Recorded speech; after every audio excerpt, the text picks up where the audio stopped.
كثيرا. صدق الله العلي العظيم. وقال سبحانه وتعالى في شان حبيبه ومحبوبه مخبرا وآمرا في كلامه المجيد وفرقانه الحميد. أعوذ بالله من الشيطان الرجيم. بسم الله الرحمن الرحيم. إن الله وملائكته يصلون على النبي يا أيها الذين آمنوا صلوا عليه وسلموا تسليما.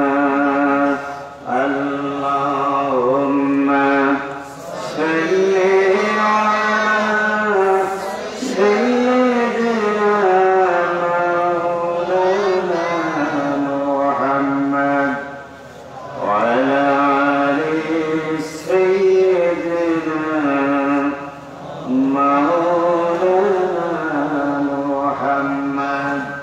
প্রাণ ভরে মহব্বতের সাথে সকলে মিলে আওয়াজ দিয়ে একসাথে পড়ি।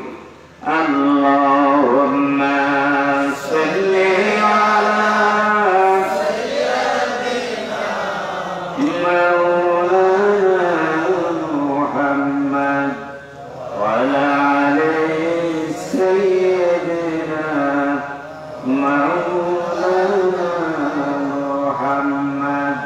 বালাগাল উলা বিকামালিহি كشفت الدجى بجماله حسنت جميع خصاله. صلوا عليه وآله. قوت عشق سے ہر پست کو بالا کر دے. قوت عشق سے ہر پست کو بالا کر دے. دہر میں اسم محمد سے اجالا کر دے. بلغ العلا بکمالہ کشف الدجى بجمالہ حسنت جميع خصاله. صلوا عليه وآله. پھول تو بلبل کا ترنم بھی نہ ہو. سن سحر میں کلیوں کا تبسم بھی نہ ہو. بلغ العلا بکمالہ کشف الدجى بجمالہ حسنت جميع خصاله. صلوا عليه. اتر کر در حرا سے سوئے قوم آیا. ایک نسخے کی ریاست لایا. بلغ العلا بکمالہ کشف الدجى بجمالہ حسنت جميع خصاله. صلوا عليه وآله. مجھے اس ملے یا ملے اگر محمد ملے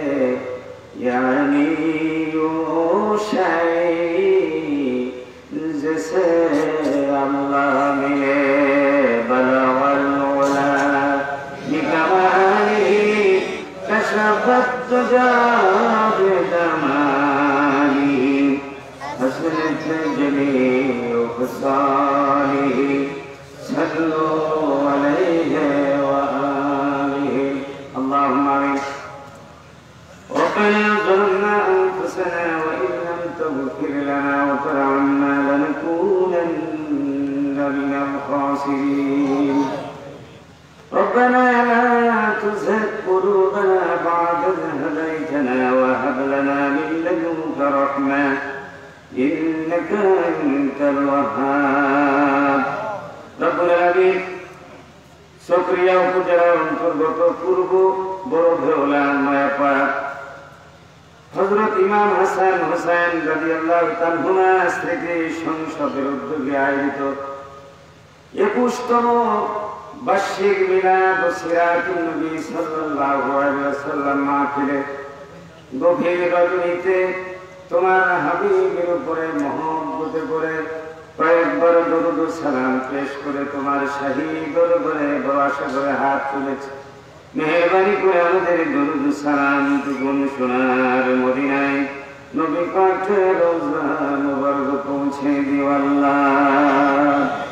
तमाम দুনিয়ার মাটির নিচে যত মুমিন মুমিনা শুয়ে আছেন মাবুদ সকলের রওহে পাকে সওয়াব পৌঁছে দাও। রব্বুল আলামিন স্মৃতি সংসদের ভাইয়া কষ্ট করে মেহনত করে টাকা পয়সা খরচ করে মাহফিলের আয়োজন করেছেন। আর যারা কনকনে শীতের ভিতরে আরামের ঘুম হারাম করে দিয়ে তোমার হাবিবের মহব্বত নিয়ে যারা ঘর থেকে মাহফিল পর্যন্ত ছুটে এসেছেন আরো যারা আসবেন কিয়ামতের দিন বিপদের সময় যেই দিন কেউ কারো হবে না সেদিনকে মাহফিল আমাদের সকলের জন্য নাজাতের জরিয়া বানাই দিও আল্লাহ। তোমার উপস্থিত বান্দাগুলির জন্য এই এলাকার মুসলমান নরনারীদের খেদমতে যে কথাগুলি প্রয়োজন কোরআন থেকে তোমার নবীর জীবনী থেকে সেই প্রয়োজনীয় কথাগুলি তোমার বান্দা বান্দীদের সামনে পেশ করার জন্য আমি গুনাহগারের জবানে জারি করে দিও আল্লাহ। ইয়া রব দে মুসলিম কো ও জিন্দা তমন্না দে। या रब दिल मुस्लिम को वो जिंदा तमन्ना दे जो कल्ब को गरमा दे जो रूह को तरपा दे।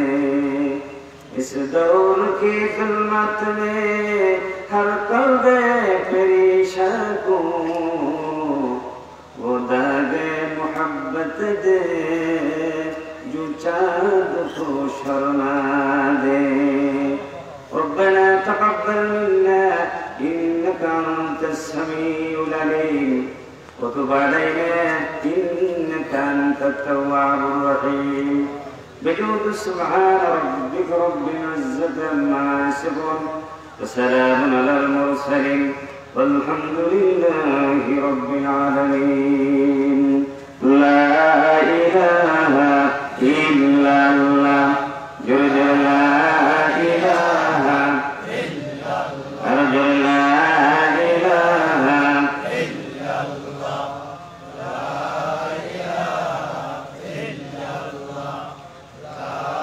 इलाहा इल्लल्लाह ला इलाहा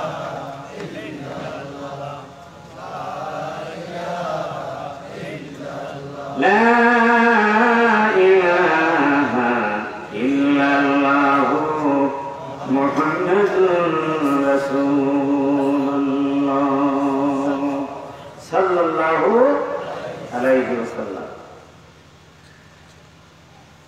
উপস্থিত সক্রিয়া উপজেলার অন্তর্গত পূর্ব বড় ভেওলা নয়াপাড়া হযরত ইমাম হাসান হুসাইন রাদিয়াল্লাহু তাআলা আনহুমা স্মৃতি সংসদের উদ্যোগে 21তম বার্ষিকী ঐতিহাসিক মিলাদ ও সিরাতুন নবী সাল্লাল্লাহু আলাইহি ওয়াসাল্লাম মাহফিলের সম্মানিত সভাপতি, উপস্থিত হাজারাত উলামা ইকরাম, বিল খুসুস আজকে মাহফিলে আলোচনা পেশ করেছিলেন তরুণ ইসলামী চিন্তাবিদ, বিশিষ্ট শিক্ষাবিদ, সুন্নতি হাকিমিয়া কামিল মাদ্রাসার সম্মানিত আরবি প্রভাষক জনাব মাওলানা জিয়াউল করিম সাহেব মাদ্দাদিনুল আলী। আজকের মাহফিলে আলোচনা করেছিলেন এই চকরিয়ার কৃতি সন্তান কাকারা তাজুল উলুম দাখিল মাদ্রাসার সম্মানিত শিক্ষক, বিশিষ্ট আলেম দ্বীন জনাব আলহাজ মাওলানা হাফেজ বশির আহমদ সাহেব। আরো আলোচনা পেশ করেছিলেন তরুণ দায়ী, তরুণ ইসলামী চিন্তাবিদ, আপনাদের এই পূর্ব বড়ভোলা নয়াপাড়া জাল মসজিদের বরেণ্য সম্মানিত খতিব, বিশিষ্ট আলেম দ্বীন মাওলানা কারি সারুল হক সাহেব।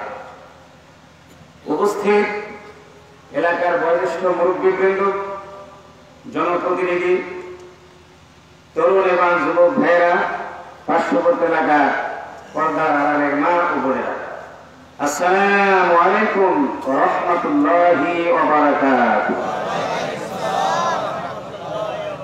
আমরা মহান রব্বুল ইজ্জাত ওয়াল জালালের দরবারে আলিশানে হৃদয় নিংড়ানো ভালোবাসা, ভক্তি এবং শ্রদ্ধা উজাড় করে আমরা শুকর গুজার হচ্ছি যে মহান আল্লাহ সুবহানাহু ওয়া তাআলা আজকের এই স্মৃতি সংসদের উদ্যোগে আয়োজিত শানদার সিরাতুন নবী সাল্লাল্লাহু আলাইহি ওয়াসাল্লাম মাহফিলে অত্র এলাকা থেকে বাছাই করে জালাপাক আপনাদেরকে এই মাহফিলে শরীক হওয়ার সুযোগ করে দিলেন। সেই মহান রবের দরবারে আমরা শুকরিয়া আদায় করছি। আমরা সকলে পড়ছি আলহামদুলিল্লাহ, জবান খুলে মহব্বতের সাথে করে আলহামদুলিল্লাহ, আরো একবার করে আলহামদুলিল্লাহ, হামদান কাসীরান তাইয়িবান মুবারাকান ফীহি কামা ইউহিব্বু রাব্বুনা ওয়া ইয়ারদা। ইয়া রাব্বি লাকাল হামদু কামা ইয়ানবাগি লিজালালি ওয়াজহিকা ওয়া আযীমি সুলতানিকা। ইয়া রাব্বি লাকাল হামদু বিল ঈমান ولك الحمد بالإسلام ولك الحمد بالقرآن إنك خلقتنا ورزقتنا وهديتنا يا رب العالمين। আমরা আমাদের মহান রব, আমাদের যিনি সৃষ্টি করেছেন, যিনি আমাদেরকে লালন করছেন, যিনি আমাদের শাসন করছেন, সেই মহান রবের দরবারে আলিশানে আমরা শুকর গুজার করি। আলহামদুলিল্লাহ। সম্মানিত হাজরিন, আমরা এই মাহফিলে এসে এই গভীর রজনীতে, এই কনকনে শীতের ভিতরে আমরা এখানে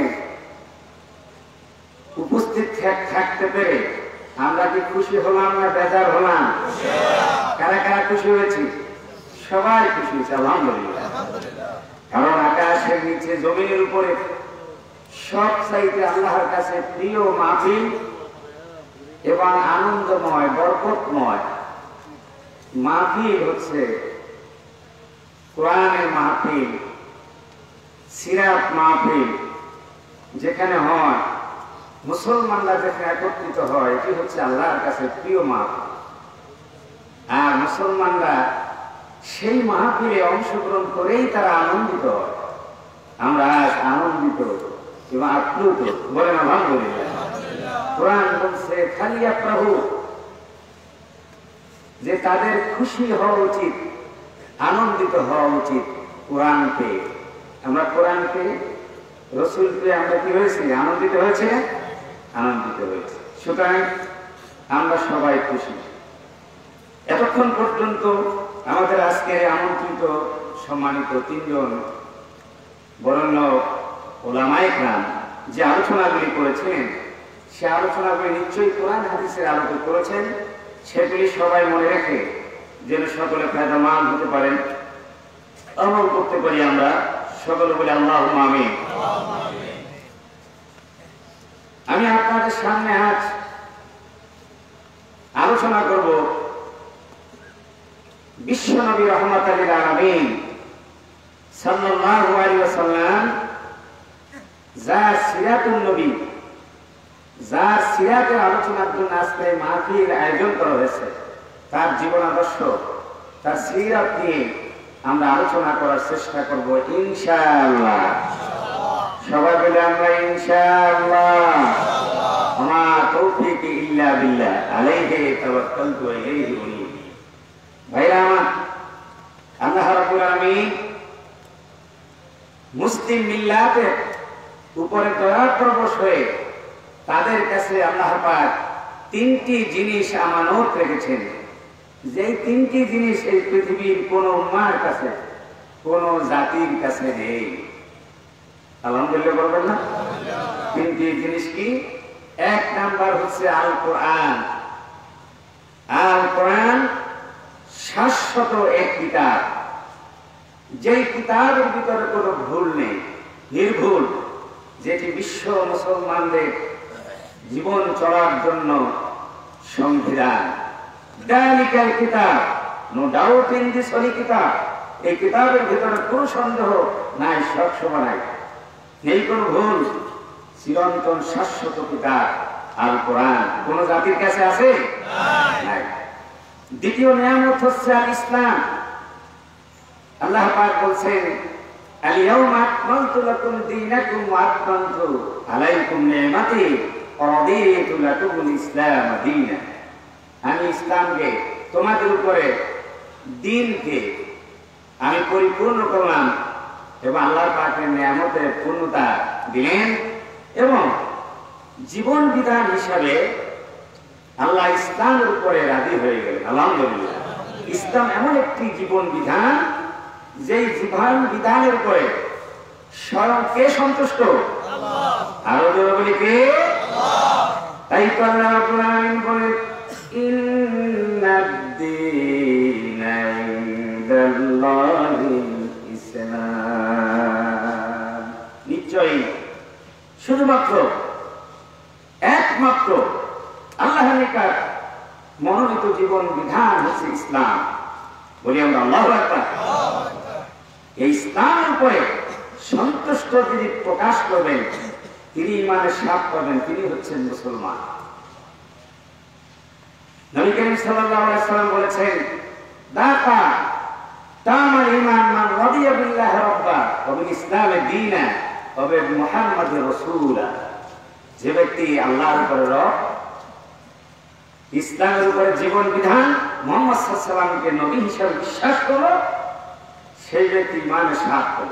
বলে আলহামদুলিল্লাহ। এই দুটি জিনিস, ইসলাম, কোরআন। তৃতীয় যে জিনিসটি হচ্ছে, সেটি হচ্ছে বিশ্বনবী রাহমাতুল লিল আলামিন জনাব মুহাম্মদ রাসূলুল্লাহ সাল্লাল্লাহু আলাইহি ওয়াসাল্লাম। তিনি যদিও কুল কায়নাতের জন্য তিনি রহমত, সমস্ত মানব দানবের জন্য রহমত, সকলের জন্য তিনি নবী, কিন্তু বিশেষভাবে উপকৃত হন ঈমানদাররা। তারা উপকৃত হন যারা ঈমান আনেন তার উপর, ঠিক না? এই জন্য নবী মুহাম্মদ রাসূলুল্লাহ সাল্লাল্লাহু আলাইহি ওয়াসাল্লাম ইসলাম এবং কোরআন, এই তিনটি জিনিস কে আল্লাহ পাক মুসলিম মিল্লাতের কাছে আমানত রেখেছেন।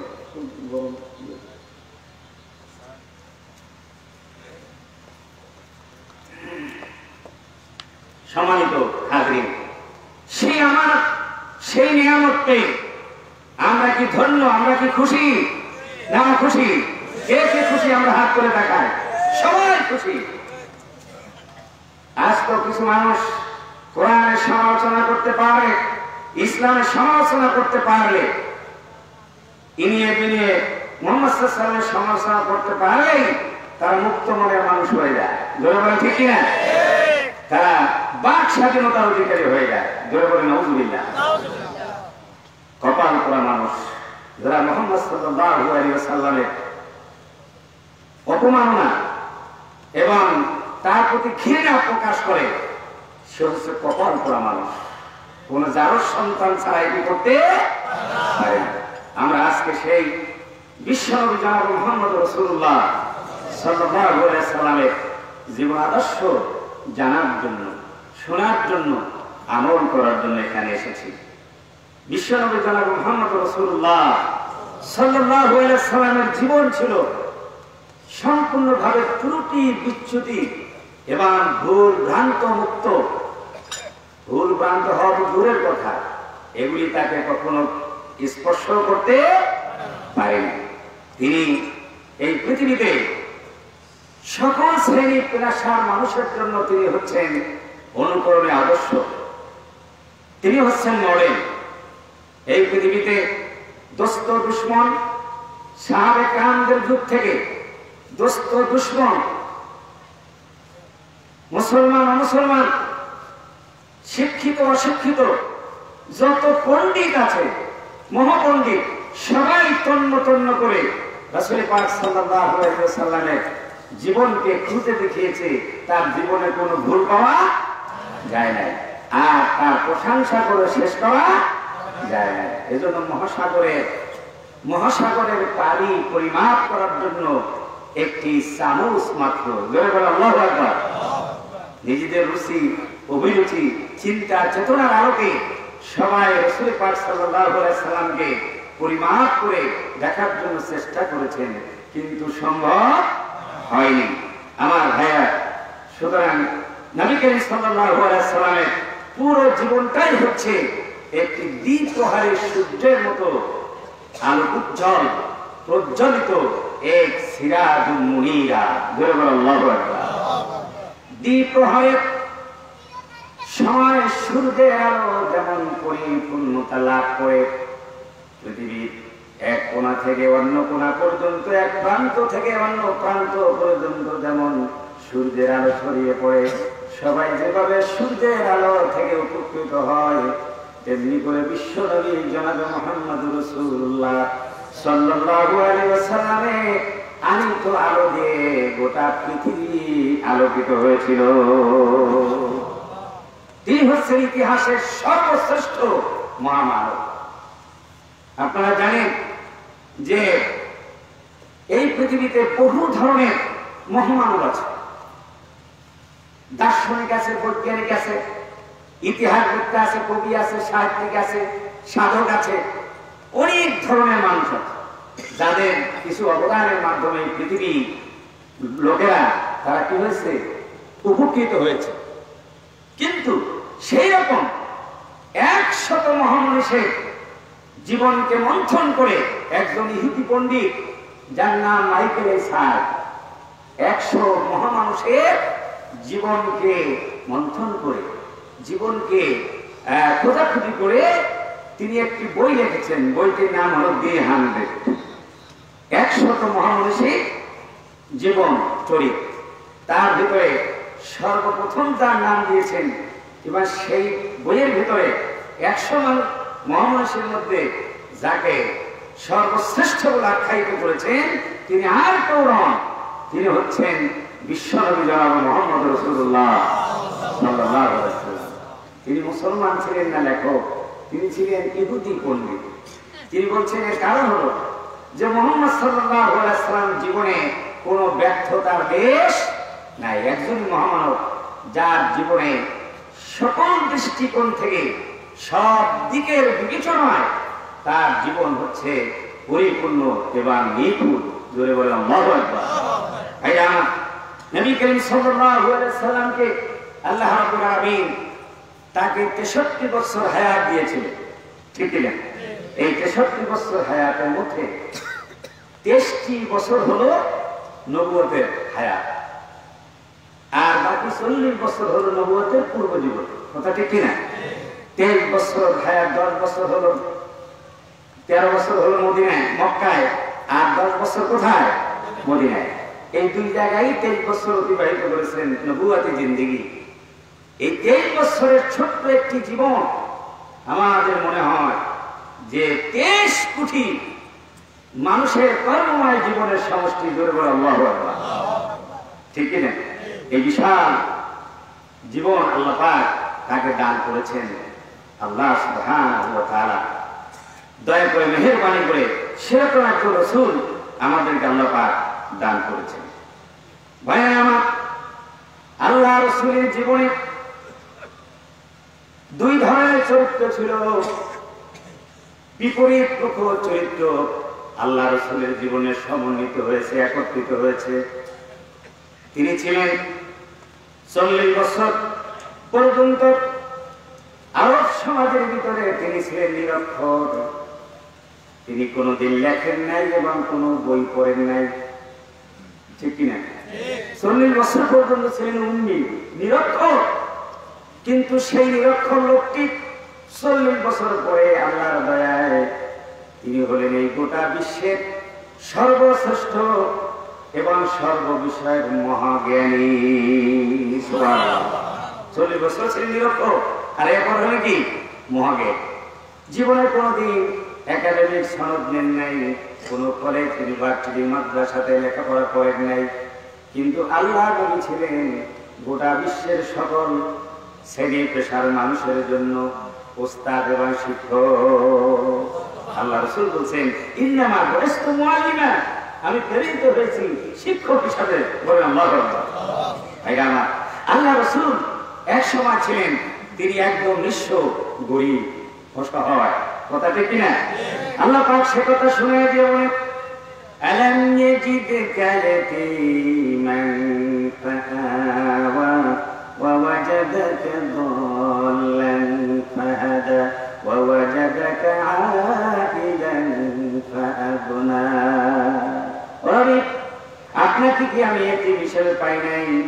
এর উপরে এতিম হিসেবে পাওয়ার পরে আমি নিরশ্রয় রাখি নাই, আপনাকে আশ্রয় দিয়েছি দাদার কাছে, পরবর্তীতে আপনাকে চাচার কাছে। সুবহানাল্লাহ। আপনাকে আমি পথ পেয়েছি, আপনি পথের সন্ধান করেছিলেন জাতির উন্নতির জন্য, জাতির স্থিতিশীলতার জন্য, কুফর শিরক ইলহাদ থেকে মুক্ত করে তাওহীদ প্রতিষ্ঠার জন্য, শান্তি প্রতিষ্ঠার জন্য আমি সেই পথের দিশা দিয়েছি, নবুয়ত দান করেছি আপনার উপর। আপনি ছিলেন নিঃস্ব, আপনার কোনো সম্পদ ছিল না, পরবর্তীতে আপনাকে আমি খাদিজার সাথে পরিণয় সূত্রে আবদ্ধ করে স্ত্রীর সম্পদ দিয়ে আপনাকে সম্পদশালী বানিয়ে দিয়েছি। সুবহানাল্লাহ। ভাইরা আমার, তিনি ছিলেন ইতিম, তিনি ছিলেন অসহায়, এরপর হলেন ধনী। আল্লাহ রাসূল এক সময় মক্কার কুফরি সমাজের ভিতরে ছিলেন সাধারণ জনগণ প্রধান, আর জীবনের পরবর্তী সময় তিনি ছিলেন একজন সফল প্রেসিডেন্ট, মদিনার রাষ্ট্রপতি। আল্লাহু আকবার। ভাইরা আমার, নবী করিম সাল্লাল্লাহু আলাইহি সাল্লাম তিনি ছিলেন বদর যুদ্ধে, তিনি ছিলেন বিজয়ী সেনাপতি, ঠিক কিনা? বিজয়ী সেনাপতি ছিলেন। ইসলামের প্রথম যুদ্ধে নেতৃত্ব দিয়েছেন মুহাম্মদুর রাসূলুল্লাহ সাল্লাল্লাহু আলাইহি ওয়াসাল্লাম। আবার ক্ষণিকের জন্য উহুদে তিনি সাময়িকভাবে পরাজিত বীর। আল্লাহু আকবার। ভাইরা আমার, আল্লাহ রাসূল তিনি এক সময় হেরা গুহায় তিনি ধ্যানমগ্ন সংসার থেকে রাহেব ছিলেন, আবার তিনি ঝাঁপিয়ে পড়েছেন কর্মময় জীবন, কর্মমুখর কাজের ভিতরে। সুবহানাল্লাহ। তিনি এক সময় জাতির মুক্তির জন্য, জাতির মুক্তির জন্য, তাদের শান্তির জন্য, তাদের হেদায়েতের জন্য তিনি পথ খুঁজেছিলেন। পথ খুঁজেছিলেন, খুঁজতে খুঁজতে 40 বছর পূর্ণতা হওয়ার আগে তিনি হেরা গুহায় ধ্যানমগ্ন হলেন। আল্লাহ রাব্বুল আলামিন 40 বছর যখন পুরো হলো, আল্লাহ রাব্বুল আলামিনের হেদায়েতের পথ খুলে দিলেন। সুবহানাল্লাহ। সুতরাং তিনি হচ্ছেন বিশ্ব মানবতার জন্য, তিনি হচ্ছেন পথ, তিনি হচ্ছেন পাথর, তিনি হচ্ছেন পথের দিশারি। আল্লাহু আকবার। এই হলো বিশ্ব নবী জনাব মুহাম্মদ রাসূলুল্লাহ সাল্লাল্লাহু আলাইহি ওয়াসাল্লাম। এই পৃথিবীতে এমন কোন মানুষ আপনি খুঁজে বের করতে পারবেন যেই মানুষটি জীবনের শুরু থেকে শেষ মুহূর্ত পর্যন্ত প্রতিটি মুহূর্ত তিনি প্রশংসিত ছিলেন। এমন মানুষ খুঁজে বের করা কি সম্ভব? কথা বলেন না, এমন মানুষ খুঁজে বের করা কি সম্ভব যে সব সময় তিনি প্রশংসিত? এমন কোন কাজ করেন নাই যে সমালোচনা করা যায়, এমন কোন কথা বলেন নাই, এমন কোন আচরণ করেন নাই যার উপরে মানুষ রাগ করতে পারে। এরকম কি হয়েছে?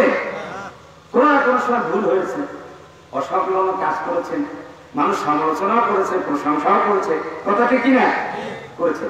কিন্তু আল্লাহর হাবিব প্রিয় নবী সাল্লাল্লাহু আলাইহি ওয়াসাল্লাম তিনি এমন একটা জীবনের অধিকারী ছিলেন, এমন একজন মহামানব নিষ্কলুষ মানুষ ছিলেন, যিনি সকল কালে সকল যুগে সকলের দ্বারা তিনি প্রশংসিত মুহাম্মদ। আল্লাহু আকবার। তার নাম কি? মুহাম্মদ সাল্লাল্লাহু আলাইহি ওয়াসাল্লাম। মুহাম্মদ মানে কি? মুহাম্মদ মানে হচ্ছে চরম প্রশংসিত, প্রশংসিত। সুবহানাল্লাহ। মুহাম্মদ রাসূলুল্লাহ সাল্লাল্লাহু আলাইহি ওয়াসাল্লাম। এক নাম হলো আহমদ, আর এক নাম কি? মুহাম্মদ। আহমদ হচ্ছে প্রশংসাকারী আর মুহাম্মদ হচ্ছে প্রশংসিত। কার দ্বারা প্রশংসিত? এক এক করে বলছি। আল্লাহ কর্তৃক প্রশংসিত। নবী করিম সাল্লাল্লাহু আলাইহি ওয়াসাল্লামের প্রশংসা করেছেন আল্লাহ। সুবহানাল্লাহ। কে প্রশংসা করেছেন? আল্লাহ সুবহানাহু ওয়া তাআলা। ভাইয়া আল্লাহ রাব্বুল আলামিন নবী করিম সাল্লাল্লাহু আলাইহি ওয়াসাল্লামের প্রশংসা করে বলেন, লাকাদ জাআকুম রাসূলুম মিন আনফুসিকুম আজিজুন আলাইহি মা আনিতুম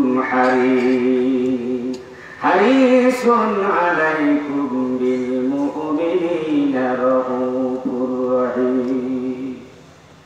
তোমাদের মধ্য থেকে এমন একজন রাসূল এসেছে, এমন একজন রাসূল এসেছে যে রাসূল তোমাদের কোনো কষ্ট সহ্য করতে পারেন না, তোমাদের উপরে দয়াশীল এবং মায়াশীল নবী। বলেন আলহামদুলিল্লাহ। আমাদের নবী উম্মতের উপরে দয়াশীল এবং মায়াশীল। কে প্রশংসা করছেন? আল্লাহ পাক বলেন উম্মতের প্রতি দয়াশীল এবং মায়াশীল। বলেন আলহামদুলিল্লাহ। ভাইরা আল্লাহ রাব্বুল আলামিন আরো প্রশংসা করে বলেন, ওয়া ইন্নাকা লাআলা খুলুকিন আযীম। সবাই পড়েন আমার সাথে, ওয়া ইন্নাকা লাআলা খুলুকিন আযীম। ও নবী, নিশ্চয়ই আপনি মহান চরিত্রের উপরে প্রতিষ্ঠিত আছেন। সুবহানাল্লাহ। মহান চরিত্রের উপরে প্রতিষ্ঠিত আছেন। কে বলছেন? আরো দরবার কে বলছেন? দুনিয়ায় মানুষের প্রশংসার সার্টিফিকেট দেয় এলাকার মেম্বার, চেয়ারম্যান, জনপ্রতিনিধিরা। জোরে বলেন ঠিক কিনা? ছাত্রদের দেয় শিক্ষকেরা, আর মুরিদের দেয় পীর সাহেবেরা। ঠিক না? আর আল্লাহ হাবিবের প্রশংসা সনদ কে দিয়েছেন?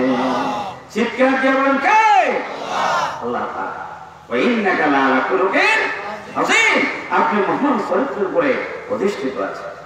ভাইরা এবারে আল্লাহ রাব্বুল আলামিন রাসূল পাক সাল্লাল্লাহু আলাইহি ওয়াসাল্লামের প্রশংসা করে করে, আদর করে করে, তাকে নাম ধরে কখনো ডাকেন নাই, সুন্দর সুন্দর নাম দিয়ে কোরআনে লিখেছেন। সুবহানাল্লাহ।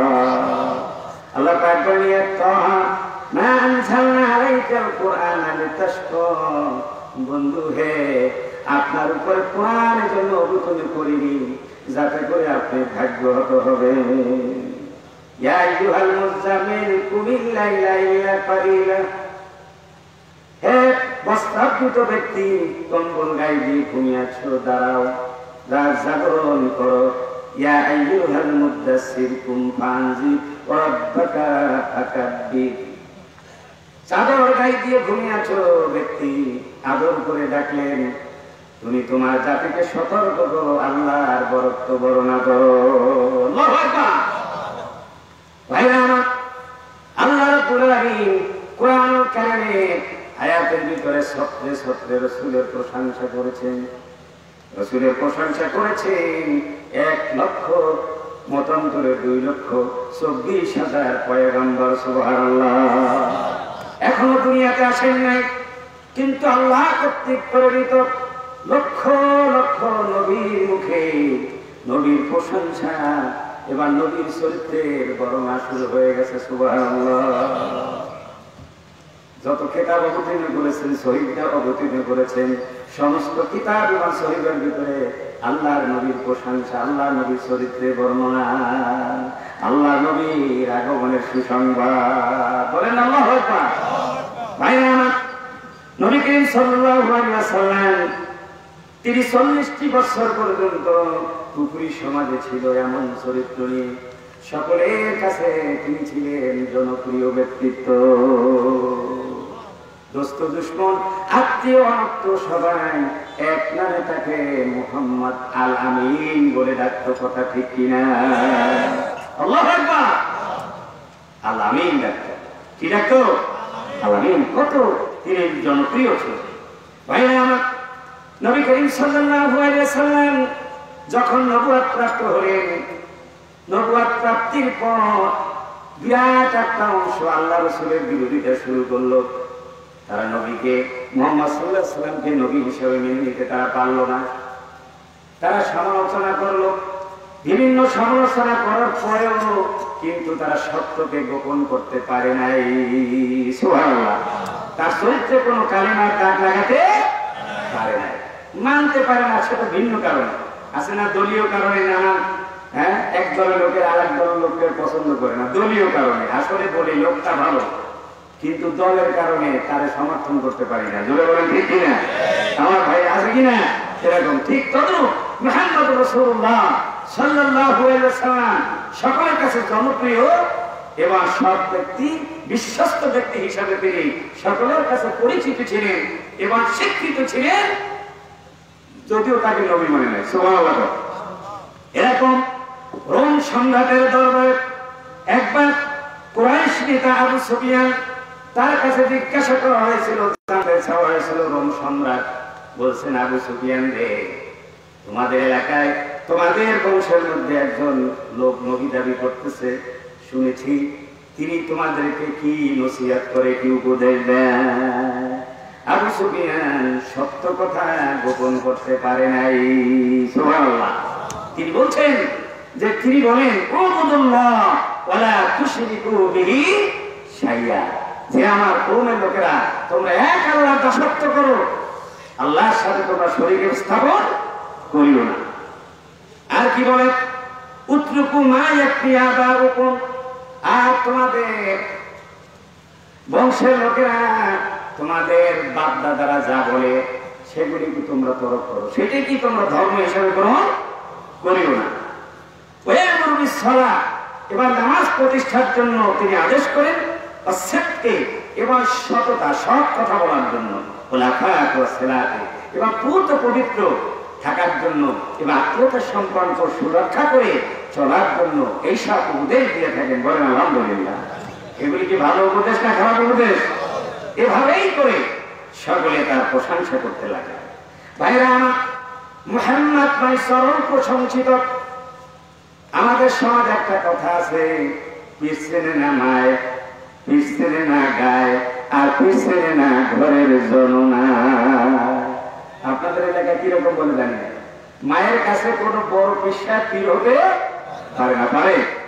কথা বলে না, পারে নাকি? বড় একজন এমপি, বড় একজন মন্ত্রী, মায়ের কাছে কি আব্দুল্লাহ, আব্দুল গফুর, পুতিন না বুঝতে, ঠিক না? এলাকা আপনারা দেখেন না? সেরকমই মা ডাকে সর্ব স্যার, মাননীয় মন্ত্রী, মাননীয় এমপি, মাননীয় চেয়ারম্যান, বলে কিনা?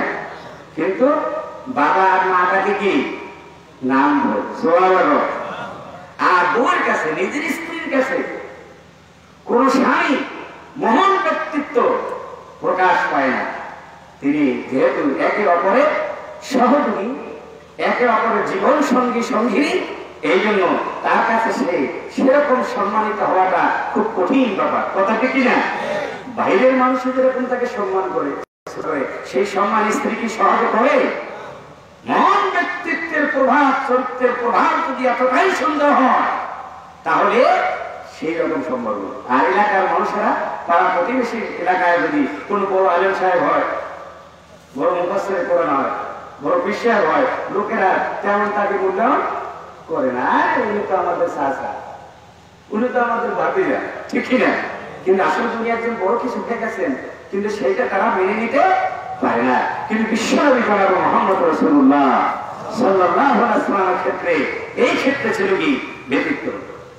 স্ত্রীদের কাছে যদি জিজ্ঞাসা করা হতো তারা এইভাবে জবাব দিতেন, কানা খুলুকুহুম কুরআন। মুহাম্মদ রাসূলুল্লাহ সাল্লাল্লাহু আলাইহি ওয়াসাল্লামের ব্যক্তিত্ব এতটাই বড় মহান, তার সমস্ত জীবনের চরিত্র ছিল 30 পারা কোরআন। আল্লাহু আকবার। ভাইরা আমার, নবী করিম সাল্লাল্লাহু আলাইহি ওয়াসাল্লামের ঘরের খাদেম 10 বছরের খাদেম হযরত আনাস ইবনে মালিক রাদিয়াল্লাহু আনহু, যিনি একাধারে 10 বছর আল্লাহর রাসূলের খেদমত করেছেন, তিনি নবী প্রশংসা করে বলেন, এই 10 বছরের ভিতরে কখনই আমাকে তিনি ধমক দিয়ে কোনো কথা বলেন নাই, এইভাবে যে এই কাজটা তুমি কেন করলে না, বা এই কাজটা প্রয়োজন ছিল না, তুমি কেন করেছিলে। আল্লাহু আকবার। খুব চিন্তা করেন, মাথা কাটাইয়া চিন্তা করেন যে এটা কি সম্ভব? 10 বছরে একটা মুহূর্ত এরকম হলো না যে তাকে বলতে হলো না যে তুমি এটা কেন করছো বা এটা কেন করো না। কিন্তু আল্লাহ রাসূল সেই কথা বলে না, কারণ ইনি যদি বুঝাই দিয়েছেন চরিত্র মাধুর্যি কতটা উন্নত ছিল এবং মার্জিত ছিল। সুবহানাল্লাহ ওয়া বিহামদিহি। আমার ভাইরা, চরিত্রের প্রশংসা করে মা আয়েশা সিদ্দিকা রাদিয়াল্লাহু তাআলা নবী করিম সাল্লাল্লাহু আলাইহি ওয়াসাল্লামের কুমারী স্ত্রী, জীবন সঙ্গিনী, সবচাইতে বড় ফকিয়া ছিলেন এবং জ্ঞানী ছিলেন। আজওয়াজে মুতাহহারাতের মধ্যে মা আয়েশা সিদ্দিকা রাদিয়াল্লাহু তাআলা বলেন, আল্লাহ রাসূল লা দারাবা খাদেমান ওয়ালা ইমরাতান, কখনো কোনো খাদেমকে তিনি মারেন নাই, স্ত্রীদেরকে প্রহার করেন নাই। সুবহানাল্লাহ।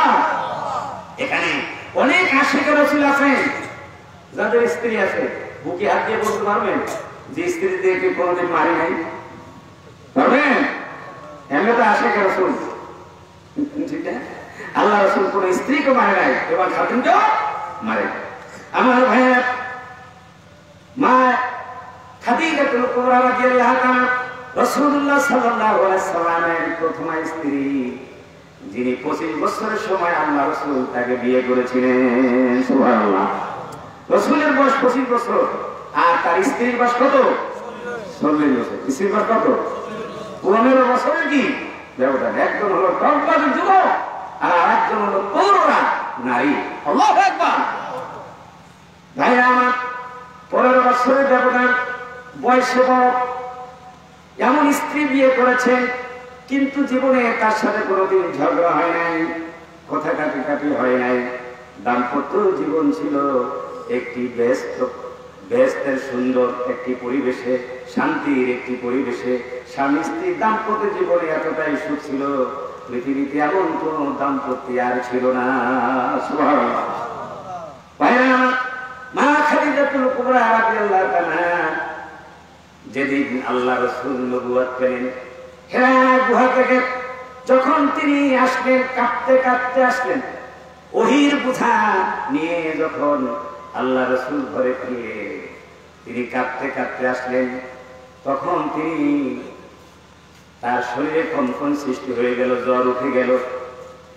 তিনি বলতে লাগলেন যে আমি আমার জীবনের উপর আশঙ্কা করতেছি, খাসিতু, আমি ভয় করতেছি, আমার জীবনে আশঙ্কা করতেছি। খাদিজা, জামিলুনি, আমাকে কম্বল জড়াইয়া দাও, কম্বল জড়াইয়া দাও, আমার শরীরে কাঁপন সৃষ্টি হয়ে গেছে, আমি মনে হয় হালাক হয়ে যাব। দুরূদ শরীফ পড়েন, আল্লাহুম্মা সাল্লি আলা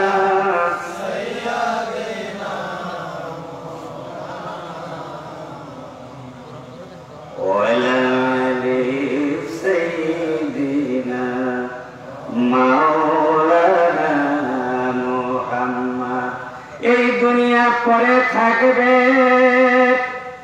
আমি একদিন থাকব না, সবাই আমায় ভুইলা যাবে, সবাই আমায় ভুইলা যাবে, নবী আপনি আমায় ভুলবেন না। আল্লাহুম্মা সাল্লি আলা সাইয়্যিদিনা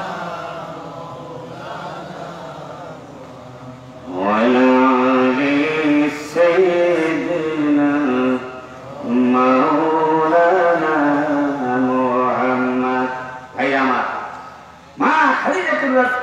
কুবরা রাদিয়াল্লাহু তাআলা আনহা উম্মুল মুমিনিন, আমাদের সকলের মা, ঠিক না? মা খাদিজাতুল কুবরা রাদিয়াল্লাহু তাআলা আনহা রাসূল পাক সাল্লাল্লাহু আলাইহি ওয়াসাল্লামকে এই কঠিন মুহূর্তে অভয় দিলেন, সাহস দিলেন। বলেন আল্লাহু আকবার।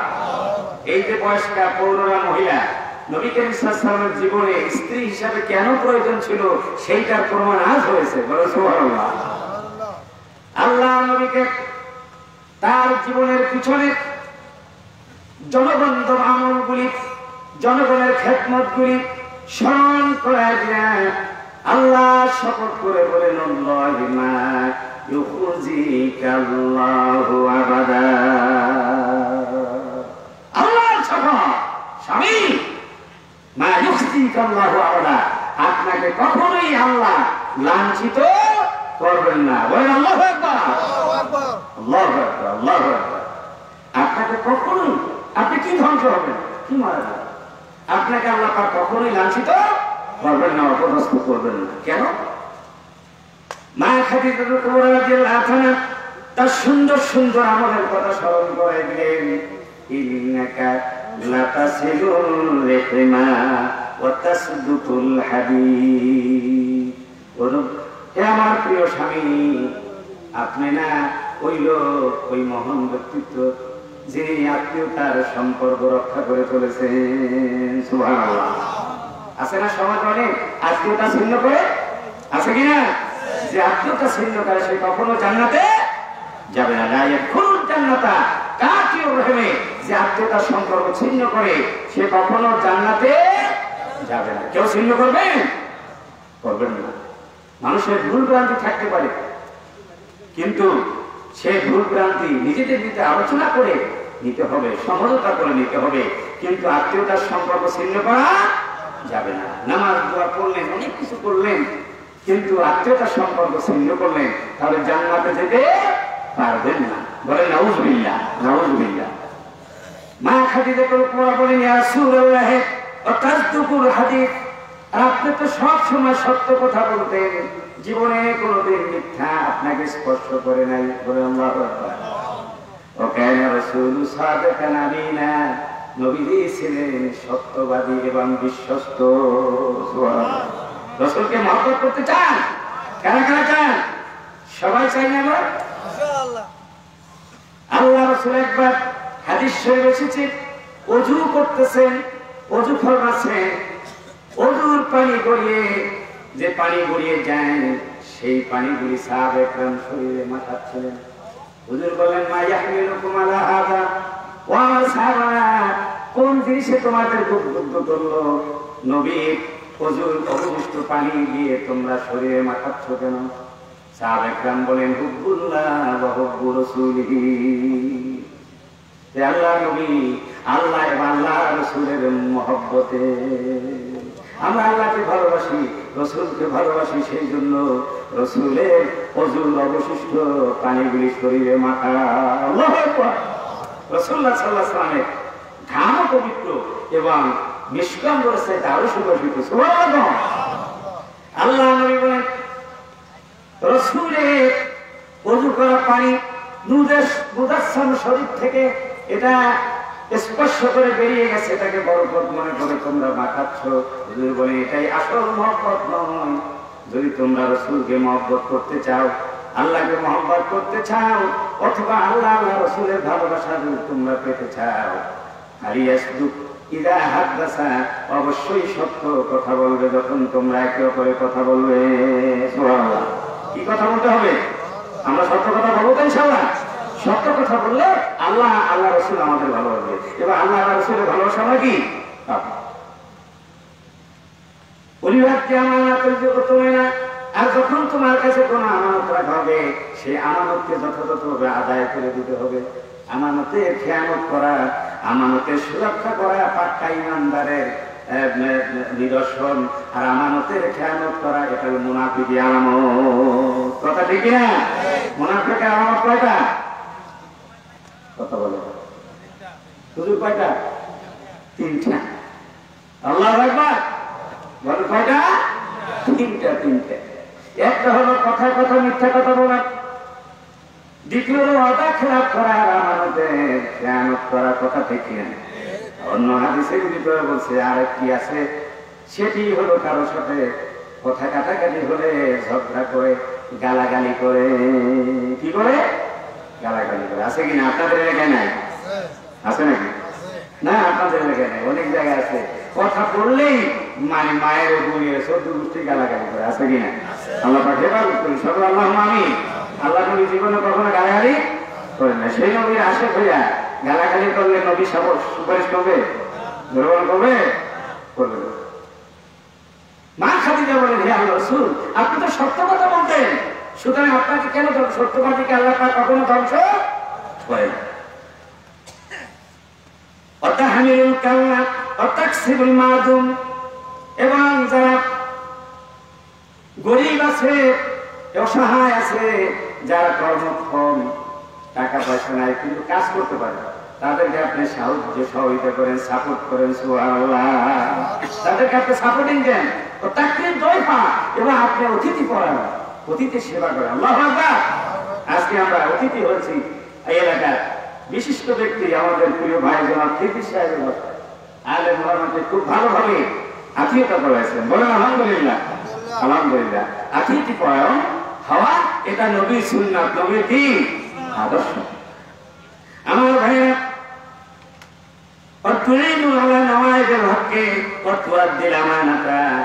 এবং ক্ষতিগ্রস্ত বিপর্যস্ত মানুষের সাহায্যে এগিয়ে যান, আর আপনি আমানতের সুরক্ষা করেন। এতগুলি সুন্দর সুন্দর খেদমত, এতগুলি সুন্দর সুন্দর জনসেবার কাজ যিনি করেন, কখনোই আল্লাহ তাকে হালাক করবেন না। সুবহানাল্লাহ। সৎ কর্ম মানুষকে অমর করে রাখে, তাদেরকে মানে শাশ্বত জীবন দেয়। কথা ঠিক কিনা? আমার ভাইরা, নবী রাসূলেরা মানুষের জন্য আগেই তারা সেবা করে নেতৃত্বের কোয়ালিটি অর্জন করেছেন নবুয়ত পাওয়ার আগে। আল্লাহু আকবার। যারা নেতৃত্ব গ্রহণ করবেন সমাজের আগে থাকতেই তারা কি করবেন? জনসেবার কাজ কি শুরু করে দেবেন। না নেতা হয়ে জনগণের কাজ করা শুরু করা কি যাবে না? কথা ঠিক না ভাই? যার আগে থাকতে এলাকার জনগণের সেবা করা কি আছে, অভ্যাস আছে, এমন একটা লোক যখন ক্ষমতায় আসে তখন সে ওই সেবার অভ্যাস দিয়ে সে জনগণের সেবা করতে পারে। কথা ঠিক কিনা? আল্লাহ নবীরা নবুয়তের পূর্ব জীবনেই তারা এরকম আত্মীয়তার সেবা করেছেন, জনসেবা করেছেন, গরিব দুঃখীর পাশে দাঁড়িয়েছেন। আল্লাহু আকবার। যেমন নবী করিম সাল্লাল্লাহু আলাইহি ওয়াসাল্লাম কি বলেছেন, লিডারশিপ তৈরির জন্য আল্লাহ রাসূলের এই হাদিসটি খুবই গুরুত্বপূর্ণ। আমার বন্ধুগণ, নবী করিম সাল্লাল্লাহু আলাইহি ওয়াসাল্লামের প্রশংসা করেছেন প্রতিবেশীরা। মায়েশা সিদ্দিকা রাদিয়াল্লাহু তাআলা বলেন, আল্লাহ নবী প্রতিদিন যখন খানা খেতেন প্রতিবেশীদের খোঁজ খবর না নিয়া তাদের ঘরে কিছু কিছু জিনিস না পাঠাইয়া তিনি নিজে খেতেন না। সুবহানাল্লাহ। আমার ভাইরা, এইভাবে প্রতিবেশীদের সাথে যদি ভালো সম্পর্ক কেউ রাখে সেই লোক কখনো কি হয় না, মানে সমালোচক হয় না, আর সমাজের লোকেরা তার বিরোধী হয় না। কথা ঠিক কিনা? আমার ভাইয়া, আত্মীয় স্বজনদের জন্য নবী করিম সাল্লাল্লাহু আলাইহি ওয়াসাল্লাম ছিলেন অত্যন্ত দয়ার্দ্র। নবী করিম সাল্লাল্লাহু আলাইহি ওয়াসাল্লাম নিজের পিতা ছিল না, যখন মায়ের গর্ভে বয়স 6 বছর তখনই তিনি পিতা হারান। এরপরে মা জননীকে হারান, কিন্তু তার চাচা যারা ছিলেন, জ্যাঠা যারা ছিলেন, চাচা জ্যাঠাদেরকে আল্লাহ নবী নিজের বাপের মতো বাবার মতো সম্মান করতেন। সুবহানাল্লাহ। এই কারণে হযরত আবু তালেব রাসূলকে এত মহব্বত করতেন। আবু তালেব রাসূল পাক সাল্লাল্লাহু আলাইহি ওয়াসাল্লামকে যখন আবু তালেবের গিরি গুহায় 3 বছর জেলখানায় আটকায় রেখেছিলেন, সেই সময় আবু তালেব সৌদ্যুগে তার সাথে কারাবরণ করেছিলেন। সুবহানাল্লাহ। ভাতিজার প্রতি এত মহব্বত আর ভাতিজা চাচার প্রতি এত সম্মান শ্রদ্ধা থাকার কারণেই এটা হতে পারে। কথা ঠিক কিনা ভাইরা? নবী করিম সাল্লাল্লাহু আলাইহি ওয়াসাল্লাম পারিবারিক জীবনে নাতি নাতনিদের কাছে এতটা প্রিয় ছিল, নাতি নাতিদের কাছে রাসূল ছিলেন হৃদয়ের হৃদয়। সুবহানাল্লাহ। মনে আপনজন। নাতিদেরকে আল্লাহ রাসূল খুব মহব্বত করতেন। হুজুর বলছেন যে আনা মিন হুসাইন ওয়া হুসাইনু মিন্নি। আপনারা ইমাম হাসান হুসাইন স্মৃতি সংসদ দিয়েছেন, ঠিক না? এই হাসান হুসাইনকে আল্লাহ রাসূল কত মহব্বত করতেন। আল্লাহ নবী বলেন হুসাইন হলো আমার থেকে, আর আমি হলাম হুসাইনের কথা, আমি হুসাইনের আর হুসাইন আমার। সুবহানাল্লাহ। আমার বন্ধুগণ, ইমাম হাসান হুসাইনকে এত আদর করতেন আল্লাহ রাসূল, নিজে ঘোড়া সেজে তাদেরকে পিঠে বসাইয়া, তাদেরকে প্যাসেঞ্জার করে ঘোড়ার সওয়ারি বানাইয়া তাদেরকে আনন্দ দিতেন। একবার ঘোড়ার পিঠে চড়ালেন হযরত ওমর রাদিয়াল্লাহু তাআলা। তিনি ওই রাস্তা দিয়ে আসছেন, দূর থেকে দেখলেন হযরত ওমর রাদিয়াল্লাহু তাআলা আল্লাহ রাসূলের এই অবস্থা, নাতিদেরকে তিনি ঘোড়া সেজে তার পিঠে চড়ালেন। হযরত ওমর ভাবলেন আল্লাহ রাসূল একটি নাতিদেরকে নিয়ে খেলা করতেছেন, একটা বিশেষ মুহূর্তে আছে, আমি যদি সেখানে যাই তাহলে ওর খরচ হয়ে যাবে, তাহলে আমি রাস্তাটা কি করি, পাল্টাইয়া অন্য রাস্তায় চলে যায়। তিনি অন্য রাস্তা কি ব্যাক করে অন্য রাস্তায় চলে যাচ্ছিলেন, কিন্তু হুজুর সাল্লাল্লাহু আলাইহি ওয়াসাল্লামের চোখ এড়ালো না। আল্লাহ রাসূল দূর থেকে ডাকলেন, ওমর তুমি ঘোড়াটা কি খুব দামি মনে করছো? আর ঘোড়ার পিঠে যা তারা তো কম দামি নয়। সুবহানাল্লাহ। আমার ভাইরা, ছোট্ট ছোট্ট শিশুদেরকে আদর দেওয়া, তাদেরকে আদর করা এবং তাদের খেলার সাথী হওয়া, তাদের কিছু শিক্ষা দেওয়া, এটা হচ্ছে রাসূলের সুন্নাত। কথা ঠিক কিনা? আজকে বলা হচ্ছে যে শিশুদেরকে হ্যাঁ বলুন, হ্যাঁ বলুন, না বলুন না কোনো কথা। কিন্তু আল্লাহ রাসূল যেভাবে তাদেরকে শিক্ষা দিয়েছেন, যেভাবে আদর করেছেন, যত্ন করেছেন প্রাকৃতিক ভাবে, সেইভাবে কেউ করতে পারে না। এটা রাসূলের সুন্নাত। আল্লাহ রাসূল যখন পথ দিয়ে হেঁটে যেতেন, ছোট্ট ছোট্ট বাচ্চারা খেলা করতো, আল্লাহ রাসূল তাদেরকে আগে গিয়ে সালাম দিতেন, আসসালামু আলাইকুম। সুবহানাল্লাহ। সালাম শুনে সমস্ত শিশুরা রাসূলকে সালাম দিতেন, এতে রাসূল খুশি হইত। পরের দিন তারা শিক্ষা পেল, রাসূল ওই পথ দিয়ে হেঁটে গেলে তারাই আগে সালাম দিত। সুবহানাল্লাহ। আর আমাদের অভ্যাস উল্টা, যদি আমরা হেঁটে যাই, ছোট ছোট বাচ্চা তরুণেরা যদি সালাম না দেয়, তাহলে আমরা বেয়াদব করে তাদের কাঠ খাইতে বলি, ঠিক না? এই বেয়াদব তো চাচা চাচারা মুরব্বীরা যায়, দেখো না, আরে বাবা আগে তাদেরকে কিছু একটা করে তাদেরকে অভ্যাস করাতে হবে, শিক্ষা দিতে হবে, সেইটা আমি করি না, ঠিক না? তো তাদেরকে আগে বেয়াদব বানাবো না। আমাদের উল্টা, নবীর তরিকায় আমরা তাদেরকে কি শিক্ষা দিচ্ছি না। আমার ভাইরা, একবার ইমাম হুসাইনের সাথে কথা হলো, আল্লাহ রাসূলের নানার কথা হলো, নানা নাতি আনন্দ ঘন পরিবেশে বললো নানা। হুসাইনকে বললো, নাতি হুসাইন তুমি বড় না আমি বড়, তুমি বড় না আমি বড়। কথাটা কিন্তু নানা নাতির মধ্যে সীমাবদ্ধ থাকবে। সুবহানাল্লাহ। হাসান বললেন, নানাজি আপনি বলবেন না আমি বলবো? বলে তুমি বলো। আমি যদি বলতে হয় তাহলে আমি বলবো আপনার থেকে একটা নয়, দুইটা নয়, আমি তিনটি কারণে বড়। সুবহানাল্লাহ। কয় কারণে? তিন কারণে।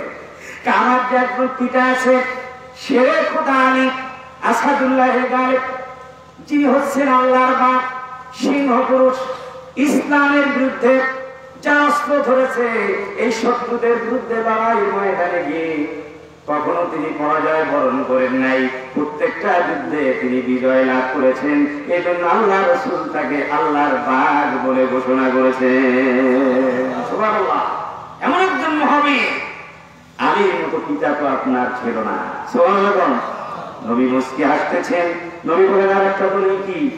তো দ্বিতীয় দলিল হলো, আমার আম্মা জান হলো খাতুনে জান্নাত, আমার মা হলো শেরে খোদা আলীর স্ত্রী, বিশ্ব নবী কলিজার টুকরা কন্যা। সুবহানাল্লাহ। এমন বিশেষণযুক্ত, এমন মানে মহান মহিষী নারী কি আপনার মা ছিল? আরেকটি সবচাইতে বড় দলিল হলো, আমার নানাকে জানেন, আমার নানার মতো তো আপনার কোনো নানা ছিল না। আমার নানা হলো খাতুমুন নবী, বিশ্ব নবী, রহমাতাল লিল আলামিন, মানব দানবের নবী, গোটা পৃথিবীর তিনি সব কিছুর জন্য যিনি রহমত করে আল্লাহ পাঠিয়েছেন, তিনি হচ্ছেন আল্লাহর বন্ধু মুহাম্মদ রাসূলুল্লাহ সাল্লাল্লাহু আলাইহি ওয়াসাল্লাম। আল্লাহু আকবার। এই 3 কারণে আমি দিই।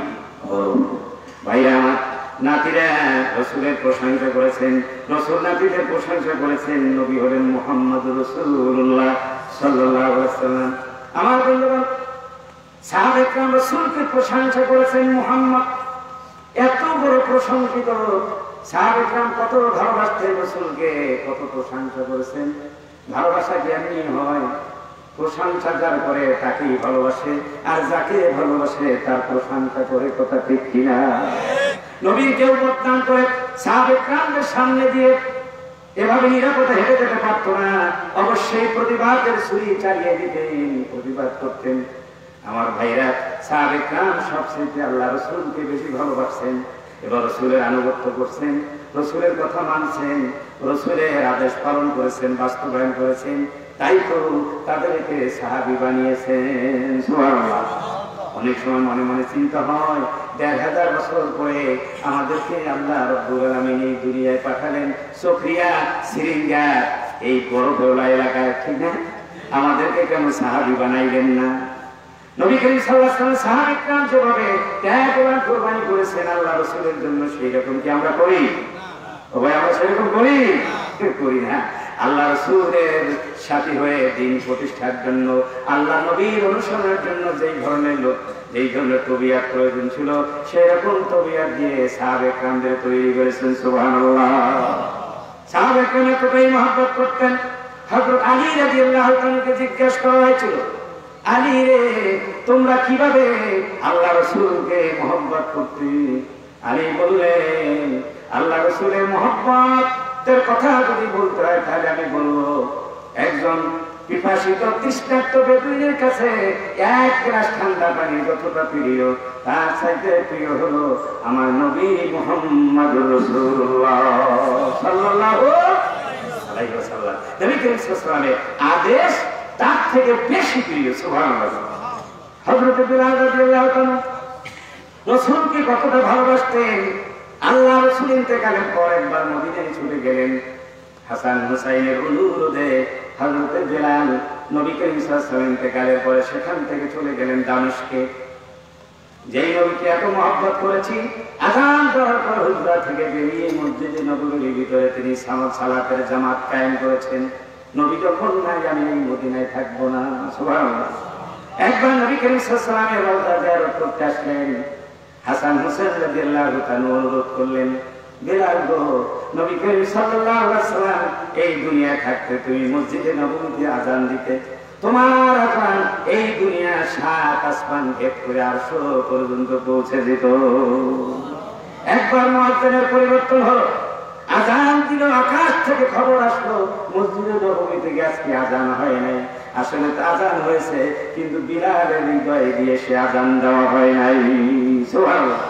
হযরত বিলাল রাদিয়াল্লাহু তাআলা হাসান হুসাইনের অনুরোধে মিনারে দাঁড়িয়ে, মিনারে উঠে যখন আযান শুরু করলেন, আশহাদু আল্লা ইলাহা ইল্লাল্লাহ, এরপরে যখন আশহাদু আন্না মুহাম্মাদুর রাসূলুল্লাহ একবার বললেন, সাথে সাথে তিনি বেহুশ হয়ে পড়ে গেলেন।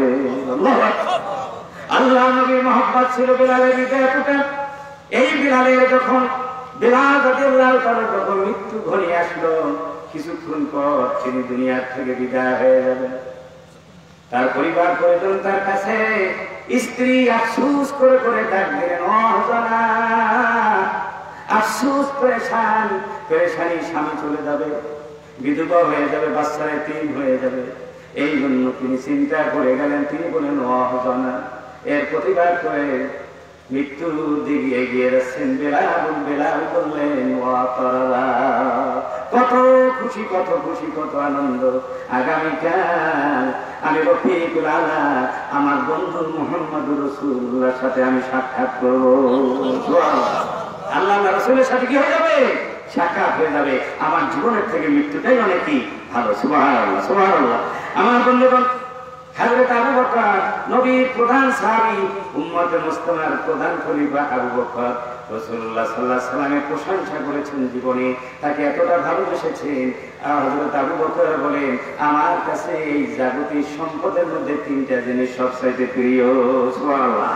কয়টা? বলেন কয়টা? আন-নাজরু ইলাইক, অল জুলুসু বাইনা ইয়াদাইক ওয়া ইনফাকু মালি আলাইক। ও নবী, আপনার সুন্দর নুরানি চেহারার দিকে তাকিয়ে থাকতে থাকতে, আমি আপনার নুরানের চেহারার দিকে তাকিয়ে থাকতে আমার সবচাইতে বেশি ভালো লাগে।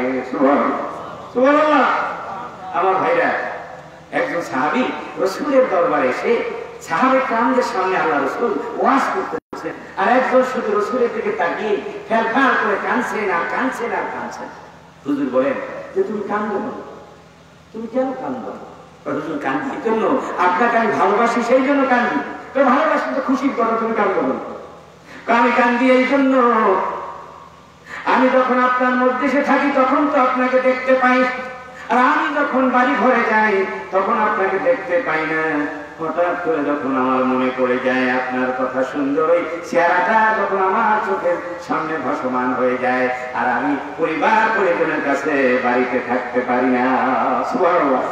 সেই রকম একটা মুহূর্ত আপনার কাছে আমি ছুটে এসেছি, আপনাকে আমার দেখতে মন চাইছে, এই জন্য আপনাকে আমি দেখলাম। আপনার সুন্দর চেহারা আমি দেখতেছি, কিন্তু এই দুনিয়ায় দেখতে পারতেছি। আমার আশঙ্কা হয় কিয়ামতের দিন যখন বিচার আচার হয়ে যাবে, আপনাকে জান্নাতে এমন উচ্চ মাকাম দিবে যেখানে তো আমার মতো সাধারণ সাহাবী, সাধারণ মুমিনের থাকার কথা নয়। জান্নাতে গিয়েও তো মনে হয় আপনাকে আমি দেখতে পাবো না, সেই জন্যই জান্নাতটা আমার বড় কষ্টের হবে। সুবহানাল্লাহ। সেই জন্য আমি কাঁদি। আল্লাহ রাব্বুল আলামিন সাহাবীর এই মহব্বত দেখে রাসূলের প্রতি আয়াত নাযিল করলেন, মাইয়ুতিল্লাহা ওয়ার রাসূলা ফাউলাইকা মা'আল্লাযীনা আন'আমাল্লাহু আলাইহিম মিনান নাবিয়্যিনা ওয়াস-সিদ্দিকিনা ওয়াশ-শুহাদা'i ওয়াস-সালিহিন। আল্লাহু আকবার।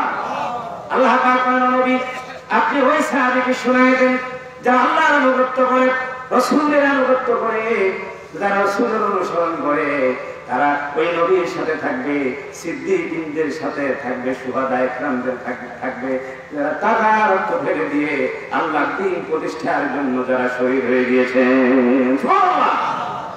রাসূলেরা নবীরা বন্ধু হবে, সিদ্দিকীন বন্ধু হবে, শুহাদায়ে কেরাম বন্ধু হবে। এর চাইতে আর কি চাও? যে নবী তোমার বন্ধু হবে, তার সাথে বেহেশতে থাকতে পারবে। সুবহানাল্লাহ। হাসুনা উলাইকা রফিকা। আল্লাহ পাক বলেন এর চাইতে সুন্দর বন্ধু কে হতে পারে? এরাই হলো তোমার জন্য চমৎকার বন্ধু। আলহামদুলিল্লাহ। আমরা কি নবীরে সিদ্দিকী শুহাদাদের বন্ধু বানাইতে চাই? কারা কারা চাই? সবাই আমরা যদি চাই, একটাই কাজ করতে হবে, তাহলে আল্লাহর আনুগত্য করতে হবে, রাসূলের আনুগত্য করতে হবে জীবনের সকল ক্ষেত্রে, ঠিক না? তাহলে আমরা আল্লাহ এবং রাসূলের মহব্বত পাবো, রাসূলের সাথে আমরা জান্নাতে থাকতে পারবো। আমার ভাই আবু বকর বলেন, ইয়া রাসূলুল্লাহ, আপনার মজলিসে বসে থাকতে ভালো লাগে। সুবহানাল্লাহ। কার মজলিসে? কার মজলিসে? রাসূলের মজলিসে বসে থাকতে ভালো লাগে। জুলুস বাইনা ইয়াদাইক, আপনার সামনে আমার বসে থাকতে ভালো লাগে। মাহফিলে আমরা আসি, কিন্তু অনেকের বসতে ভালো লাগে না, অনেকের বসতে ভালো লাগে, ঠিক না? আপনারা তো বসে আছেন, আপনারা তো বসে আছেন, আপনাদের কাছে ভালো লাগে কি? আমার কথা ভালো লাগে না? কোরআনের কথা, রাসূলের কথা আমারও ভালো লাগে, আপনাদের ভালো লাগে, ঠিক না? সেই জন্য আমরা বসে আছি। ভাই আমার ১,০০০ বছরের পরে আবু বকর রাসূলের সামনে বসে যেভাবে রাসূলকে ভালো লাগছিল, আজকের এই পূর্ব বড় ফেওড়া এই স্মৃতি সংসদের উদ্যোগে আয়োজিত এই সিরাত মাহফিলে আমরা সেই রকম সিস্টেমে, সেই রকম মনোবাসনা নিয়ে, সেই রকম একটা মানসিকতা না, ঈমান নিয়ে যদি আমরা বসি যে আল্লাহ রাসূলকে দেখি নাই, কিন্তু আমরা রাসূলের সেই আনিত কোরআনকে আমরা দেখছি এবং রাসূলের সেই সিরাতের কথা আমরা শুনছি উলামায়ে কেরামদের মুখে। আজকের এই মাহফিল রাসূল যদি এখানে বসে কথা বলতেন, আবু বকর বলতেন, যে মানসিকতা নিয়ে, যে সম্মান নিয়ে, যে শ্রদ্ধা ভক্তি নিয়ে শুনতাম, সেই রকম শ্রদ্ধা ভক্তি নিয়ে যদি আমরা শুনি, তাহলে আবু বকর সেই মজলিসে থেকে যে সওয়াব পেত, আমরা সেরকম সওয়াব পাবো, কোনো সন্দেহ নাই। কোনো সন্দেহ আছে না? আমার ভাইয়া, আল্লাহ রাসূল বলছেন যে এমন একটা সময় আসবে আমার উম্মতের ভিতরে, যখন তোমাদের মতো 50 জন সাহাবী আমলের সমান হবে একজন উম্মতের। সুবহানাল্লাহ। কেন? তোমরা আমাকে দেখছো, কোরআন দেখছো, নাযিল হইতে দেখছো, সবকিছু দেখছো বাস্তবে, কিন্তু তারা কোরআন মানে নাযিল হওয়া দেখে নাই, আর নবীও দেখে নাই, সাহাবা কিছুই দেখে নাই, শুনে শুনে কিন্তু তারা নির্ভেজাল ঈমান আনবে এবং কোরআনের উপর আমল করবে এবং আল্লাহ দ্বীনকে তারা লালন করবে। তারা তোমাদের 50 জনের সওয়াব তারা একজনে পাবে। সুবহানাল্লাহ। আমার ভাই আবু বকর রাদিয়াল্লাহু তাআলা বলেন, ওয়াইন ফাকু মালি আলাইকা রাসূল, আপনার জন্য আমার জীবনের সমস্ত সঞ্চিত ধনরাশি খরচ করতে ভালো লাগে। সুবহানাল্লাহ। আমরা মসজিদ মাদ্রাসায় চাঁদা দিতে, সিরাত মাহফিলে চাঁদা দিতে আমাদের কষ্ট লাগে, জনসেবায় কাজ করতে কষ্ট লাগে। জোরে বলেন ঠিক কিনা? গান, থিয়েটার, দামান, হ্যাঁ, এইভাবে নর্তকী নাচায় এমন অনুষ্ঠানে অনেকে খুশি মনে লক্ষ লক্ষ টাকা দিয়ে দেয়, আর মসজিদ মাদ্রাসায় এতিমখানায় আর তাফসীর মাহফিলে টাকা দিতে তাদের কষ্ট লাগে। আছে কিনা? আছে না নাই? আপনাদের এলাকায় নেই, কিন্তু অনেক জায়গায় আছে না? আছে কিনা? যেই জাতের কামাই সেই জাতের কি ব্যয়, কথা ঠিক কিনা? যেখান থেকে কামাই হবে, বাম হাতের কামাই হবে, ওই বাম দিকে খরচ হবে, কথা ঠিক কিনা? আর যদি ভালো কামাই হয়, হালাল কামাই হয়, তা হালাল করতে সবাবের কাছে কি আসবে। আজকে এই মাহফিলে আপনার যদি 500 টাকা চাঁদা দিয়ে থাকেন, 1000 টাকা চাঁদা দিয়েছেন, 100 টাকা চাঁদা দিয়ে থাকেন, কিয়ামতের ময়দানে এইটা আপনার নাজাতের ওসিলা হবে যে আল্লাহ রাসূলের সিরাত শোনার জন্য, কোরআনের কিছু বাণী শোনার জন্য, হেদায়েতের কিছু বাণী শোনানোর জন্য, নারী পুরুষ ভাই বোনদের জন্য আমি কিছু খেদমত করলাম আল্লাহর সন্তুষ্টির জন্য। ঠিক না আমার ভাইরা? যেমন আবু বকর রাদিয়াল্লাহু তাআলা এক যুদ্ধের ময়দানে, হ্যাঁ, যুদ্ধের ময়দানে সাহাবায়ে কেরামদের থেকে আল্লাহ রাসূল কালেকশন করেছিলেন। সেই দিন ওমর দিয়েছিলেন অর্ধেক, আর ওসমান দিয়েছিলেন 100 উদ্বোধায় সম্পদ। সুবহানাল্লাহ। এবার একজন সাহাবীও বাদ যায় নাই, সবাই যার তার মতো করে বেশি বেশি করে দান করেছে। কিন্তু হযরত আবু বকরকে জিজ্ঞেস করে, আবু বকর তুমি কি আনছো? আবু বকর একটা পোটলা দান করে দিলেন। সুবহানাল্লাহ। তিনি ছিলেন একটা মানে পিলারের আড়ালে, সেখান থেকে এসে আল্লাহ রাসূলের কাছে ছোট একটা পোটলা দান করে দিলেন। সুবহানাল্লাহ। হুজুর বলেন যে আবু বকরের দান সব চাইতে বেশি হয়েছে। সুবহানাল্লাহ। সাহাবায়ে কেরাম চিন্তা করে গেলেন, হায় আমরা এত দিলাম আর ওসমান দিলেন 100 উদ্বোধায়, আর ছোট একটা পোটলা হয়ে গেল।